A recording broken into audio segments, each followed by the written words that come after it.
That horse two-back win for Straight Maiden Company on a race taken off the turf, and that is the 8. And on the left-hand side of your screen, that is Ren Hakim, who works for us here at TVG in our research department and bred this horse. We're going to get her thoughts on this son of Leading the Parade. She's very excited. The last time this horse ran, or actually was a couple back in a win, I wasn't even in the building and I heard her screaming. Yeah, and then on January the 3rd, the two-back win was a good one at 16-1.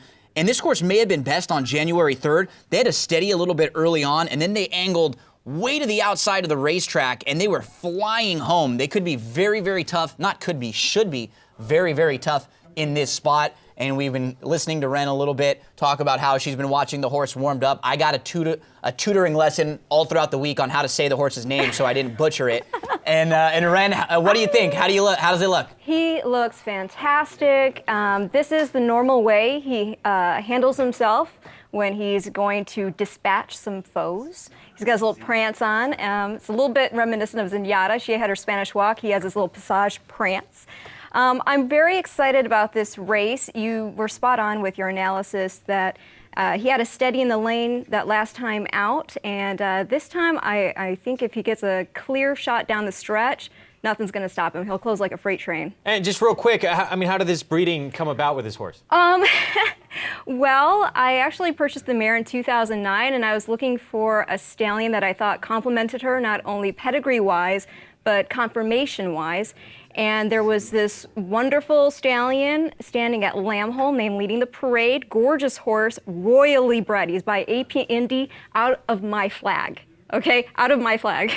So you don't get much better pedigree than that. All right, we wish you the best. Thank you. We need to scoot. We're going to get to Golden Gate. We're going to see that Tampa race coming up. But right now, pick 6 from Golden Gate. Here's Michael Rona. Look at Tampa. Ren didn't only breed the 8 horse, 4-5. She unloaded on this one as well. Odds on favorite. We'll be back to see how this runner does in the nightcap at Tampa coming up in just a few moments. There's your breeder of your favorite in the nightcap in this 10th from Tampa. We'll be back.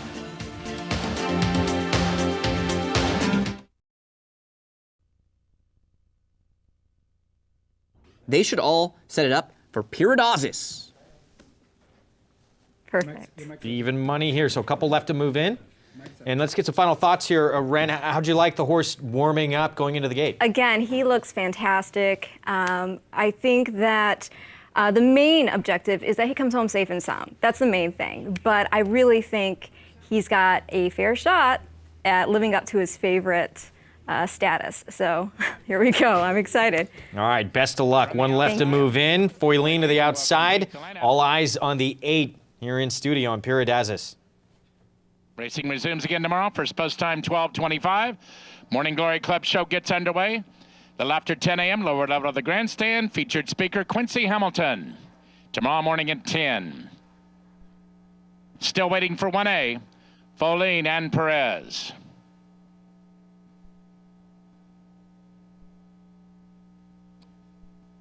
He's now in. Ready to close it out for a Friday at Tampa. They're at the post.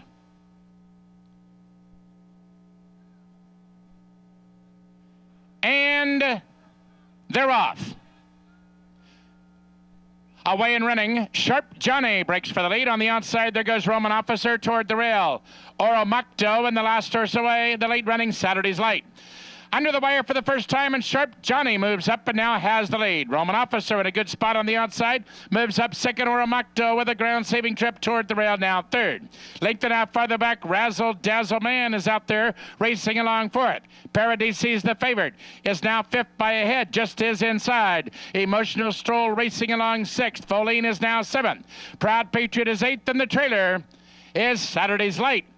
They turn up the backstretch. Sharp Johnny the leader, and now being joined by Roman Officer to the outside, and these two are clear by 5.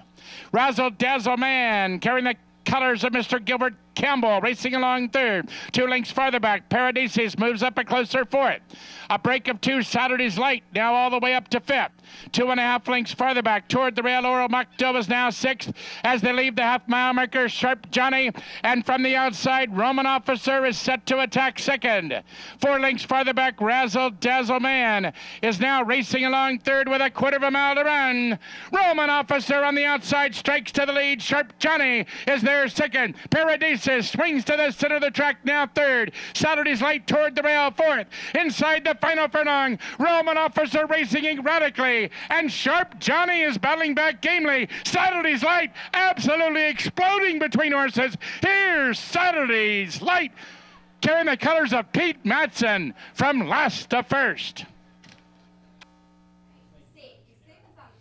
Saturday's Light with the win. Pirradazis trying to get to this horse, but comes up a little bit short here, but a good run nevertheless. 6.85 finish. And it was a little bit unlucky because he was in a very good spot for most of the race until right about here, and he looks like he's going to go on the outside and go right by, but then the 5-horse, watch, the 5-horse lugs out into Pirradazis, and the 6 gets the opening, the dream run right through, right here. Mm-hmm. Watch the 5 come into the 8, and Ren, that may have cost you there a little bit, huh? Yeah, oh yeah, it's okay. Listen, this is horse racing. It's horse racing.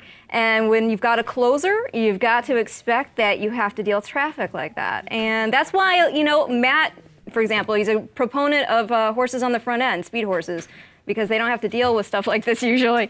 They don't have to deal with the traffic. They just have to deal with keeping up the stamina to get to the wire. So I'm still happy. Hey, it's in the money, right? Well, ran a very big race. Sound.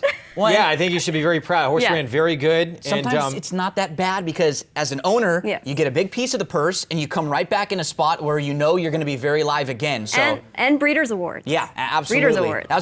That's another, may have been twice in a row where Pirradazis may have been best and been a little bit unlucky. So a very, very sharp horse. I love him, though. Well done, Ren. Thank you very much. All right, came up a little bit short, but again, second place finish. Good effort, and this horse has a future. Yeah, this horse is. This is another third race in a row. All 3 grass races have been good. No knocks on this horse's grass form. All right, let's get back to Southern California. That was fun. Yeah. I didn't think this horse was going to put in that kind of a run. Really kind of got into gear late.